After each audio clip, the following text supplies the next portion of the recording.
Welcome to another episode of Peers Over Beers, your favorite digital and social evangelist podcast, with your industry veteran hosts, Michael Sandoval and Chris Tetzel. This podcast starts now. Hello, and welcome to another episode of Peers Over Beers. I'm one of your hosts, Michael Sandoval. And I'm Chris Detzel. Hello, Chris. How are you? I'm pretty good. How about Excellent. I'm doing great. You know, it's been a couple weeks since we've had a chance to talk to each other. You've gone to holiday, I think, or on holiday in Cancun. I hope everything's well. I did. Yeah, it was a 3-day holiday, and we swam a little bit. We drank a little bit. We went on the beach, and that's about it. I mean, it was just relaxing. I will say, and I'm sure you're having the same experience. As I go through Facebook and I see all my connections are finally kind of leaving the house. They're on holiday. They're going doing this, and my sister and her family just got back from San Diego and SeaWorld, and Nice. which is great to know. I mean, that's great. I was I was in Santa Fe this past weekend. Oh, wow. I went to go see an art installation called Meow Wolf. Was it good? It was great. Absolutely fascinating. I don't even know how to tell you what it is. It's you pay $40 to go into this. I would akin it to like a haunted house that's not haunted, a maze that you have escape paths to get out and re-enter type of thing, and then it's a murder mystery at the same time. So it's or missing history. It's so hard to. It's really just interesting. Fascinating though. It is an art installation though, so the whole thing about it is about media and you can touch everything. You have to explore so you can understand it, and the creativity of some of the artists in each of these rooms is amazing. It's very, very, very cool. You almost have to like look at the videos to see what I'm talking about. It's pretty crazy. Cool, man. 4 hours in the fun. maze. Amazing. 4 hours, jeez. 4 hours it took Did you us. just sit it all, or no, standing the entire time. It's crazy. I know, ridiculous. But anyway, that's how it is. But sir, I think from last we had a chance. I think you were talking a little bit about your initial launch of your new community, and we've had a little bit of time since that's been out. Any findings or thoughts in your? Yeah, it's interesting. So it's I guess 2 months now, officially actually today. Oh wow! Interesting enough. So yeah, it launched 2 months ago, and it started off with a bang, and kind of continued on, and I'm still continuing to create really good content. We started a webinar program. We've had 3 webinars, and people are really coming. So last week our webinar we had 43 people come. That was good.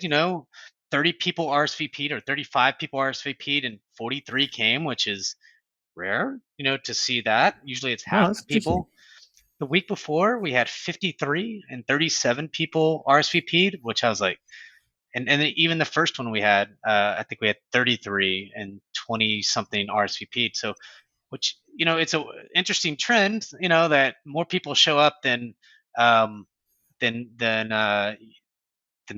said they would. What's telling me is that these people are sending it to their peers, right? They're forwarding the invite and things like that, which is it's excellent. It just shows me that these people are hungry for more information about Reltio products. So that piece is going really well. The discussion piece it's summertime, so I have to always remember that it is summertime. You're 100% correct. June, July, the first half of June was okay, but then the end of June, now all the way until I assume September, it's just going to be really slow from a activity standpoint. Logins are less, page views are less, and look, we're only 2 months in. Let's be kind to ourselves, but those are the things I think about and worry about. So I've got to keep not just myself at bay, but when people are like, well, where are the discussion questions? So what I'll do is I'll ramp up questions, just to continue to seed 2 or 3 a week. Because I get a lot of really good Q&A from those webinars. So I take that to like a rev.com, and I get those discussion questions from there, and I can ask them, and then I'll log in as the expert and answer them under the expert, clean it up, But and so I started that today. But Look, the content is going well. The video, I'm getting that through the webinars, and people are attending, so there's Hmm. engagement. There are, I've found maybe some potential. I don't know if you want to call them advocates yet or super users, but some potential people that are very engaged and that are wanting to do more.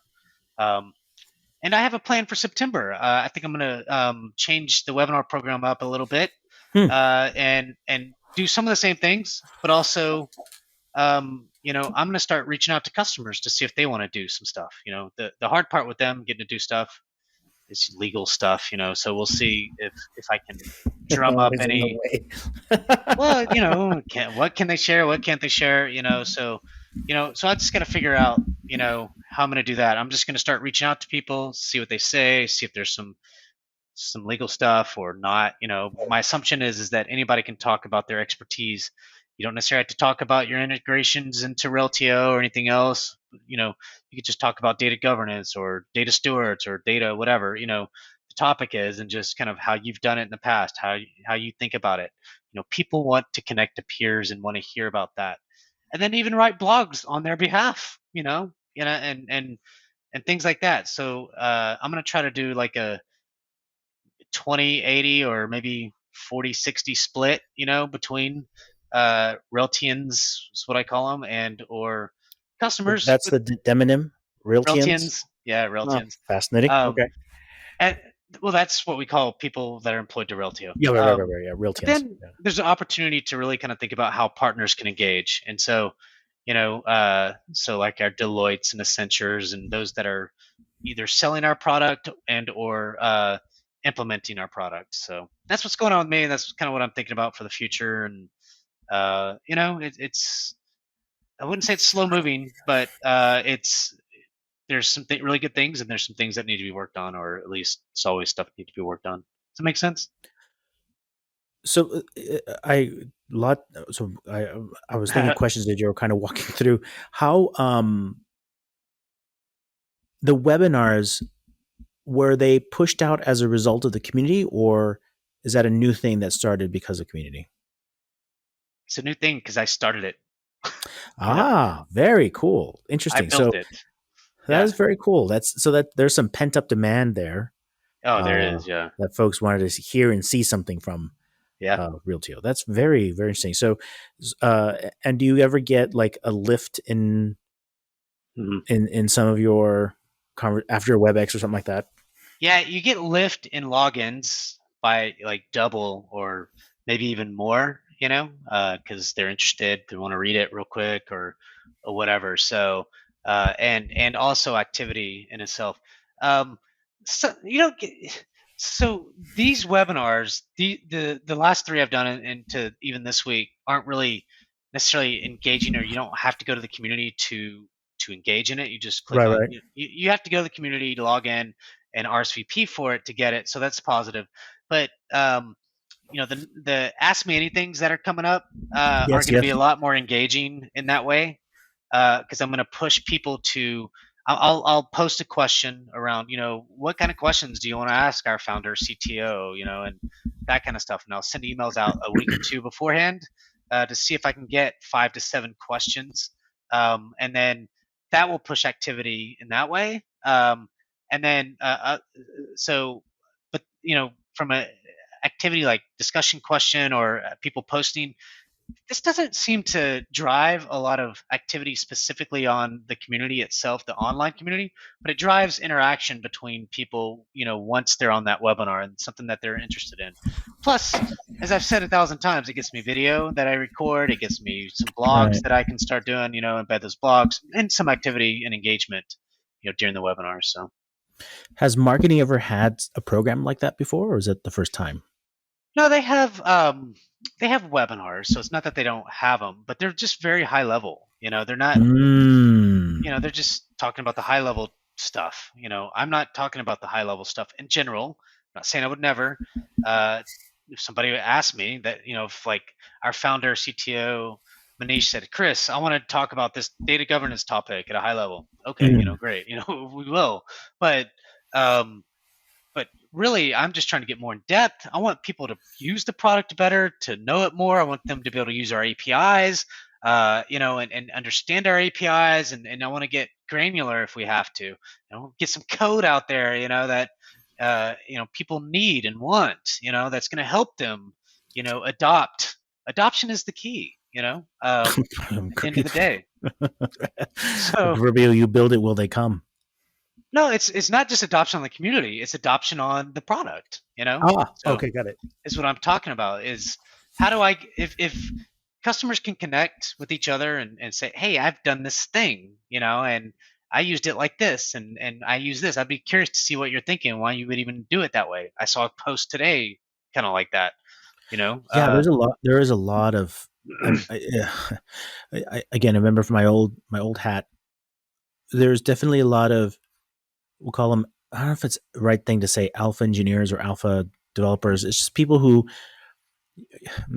you can have very smart developers, but with every new platform creates some new challenges, and there are best practices, Yep. and you just kind of want to get ahead of the game, because that's not what you want to spend your time on. You want to spend your time on innovation, not on the how do I plug A to B. Surely someone else has done That's right. this type of thing, and there's such a thirst for that stuff. I remember we would do things like we'd put out like schematics or modules, things that were not necessarily easy, but they kind of were building blocks that got you started ahead of time. So that they were great.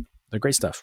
I think, look, especially in today's kind of thing, people, developers and engineers want documentation in a big Correct. way because they don't want to talk to people, to be honest. And so I wouldn't tell you that my audience is developers. There's a piece of that is, but Oh it's well, more if you don't mind, but pardon me.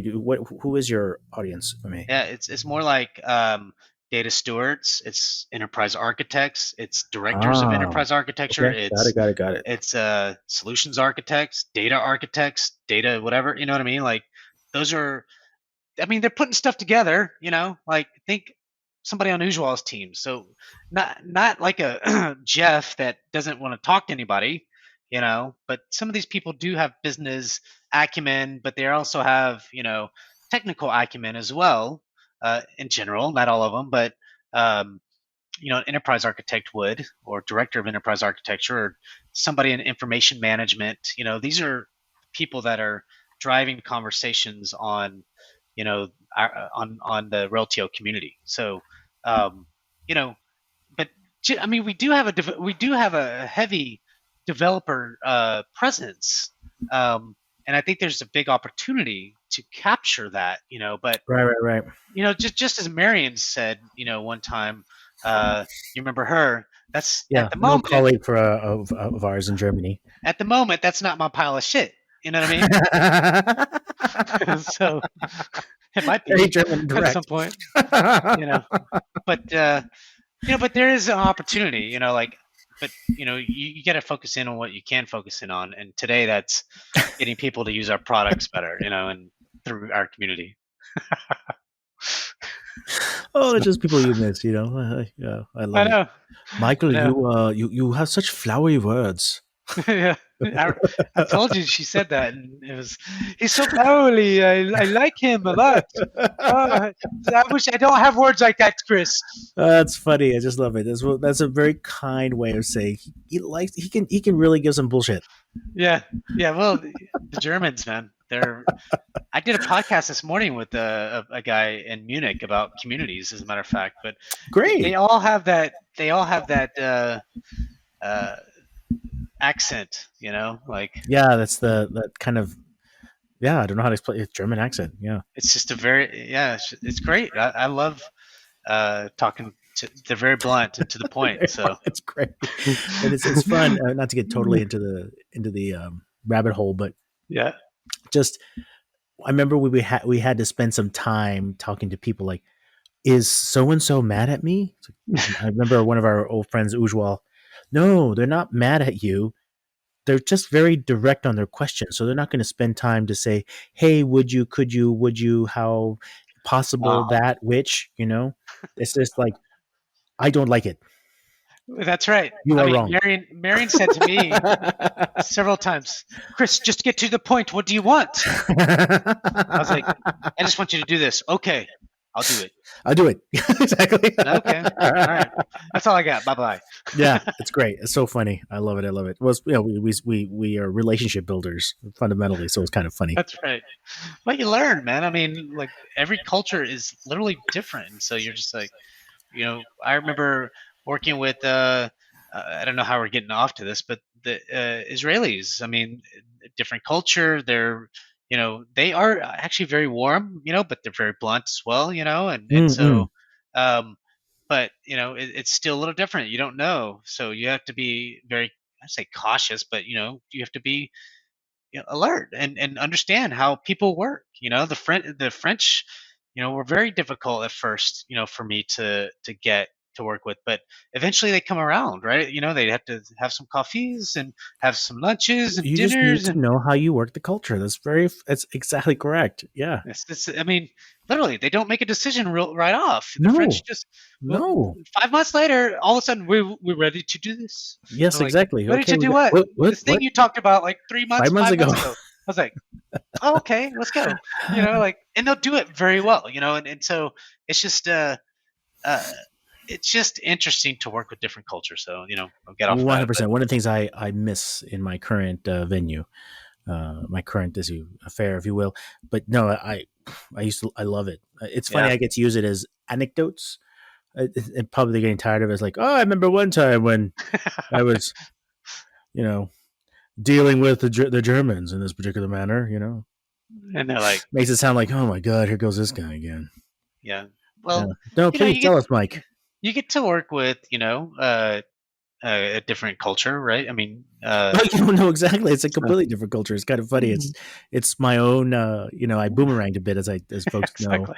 and I left and I came back and I've learned so much that when I come back, I'm having to relearn that which I started with Yeah, before. If that makes sense. yeah, you have to kind of go back, And I'm having a hard time kind of readjusting the thinking. And I'm not saying readjusting myself, but helping others.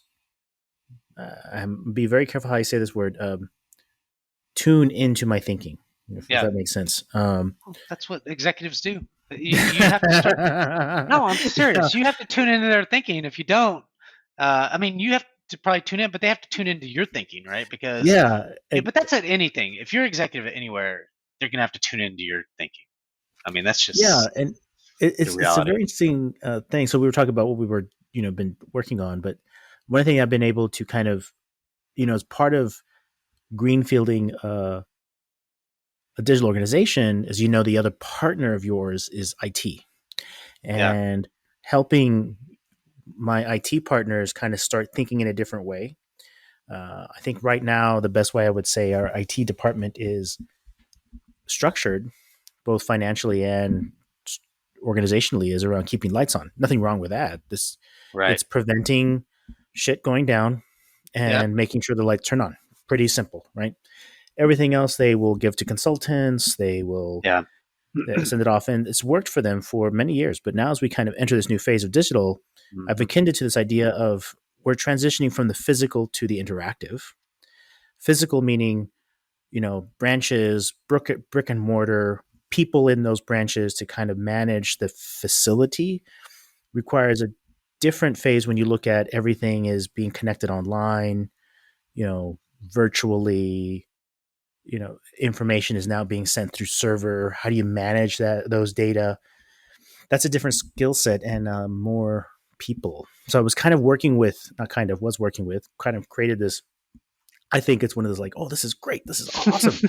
I'm sure it's not original because I'm sure everybody comes to the same concept. It's like, how do you build up or shift an IT organization from a keep the lights on to keep lights on plus, which is developing an interactive, scalable team that's going to be able to deliver digital solutions, Mhm. but yet manage the excellence that they have associated with keeping the lights on and some of the Forrester structure. research used to talk a lot about that around, instead of just keeping the lights on, and that's still an important piece, but we need more of a business technology rather than just IT, right? These people have to start talking to the business and talk business language, Yeah. and be more of a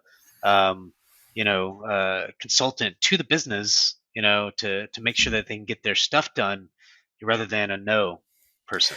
Oddly enough, this is kind of weird. I didn't read the Forrester research, but I did other research, and it's kind of the paradigm I've worked with him to say is that you can no longer be in an accepting perspective. Like I take in tickets, I solve tickets. It's more of a how do I make use or create best in class or so they're going to have to hold some of those data and then get people in that can help drive that change. Mm-hmm. And one of the first things I said was, first of all, architects, you need some people who just know the shit, right? You need, and they can mastermind the system. You need people who are developers, to go build those things. And you need to structure your organization that knows how to do that. So again, this is the feedback. And I kind of put this all in the presentation, not a presentation, but kind of an outline with some data points. And I said, listen, this is work that I'm doing for you because it's a vested interest for me, if that makes sense. So if I can help you get there, I know I will be in a better place organizationally, right? If that makes sense. What's your kind of thought about, or how are they reacting? Is it? Well, it's interesting. I don't know yet. I said this on Thursday. I said, hey, listen, there's a lot here. It's best if I kind of walk through it and kind of talk to you about where my thought is, where the data shows, and then align that with what you're thinking. But you can't just do it over of email, and it has to be over a phone conversation. Can't just read it. So he's like, well, give me a second to read, and then I'll come back to you. It's like, okay. And then I went to Santa Fe and haven't had a chance to come back to it yet. But I think from a conversation I had today, I can tell he read it because he was talking about, as we build kind of dev resources and good.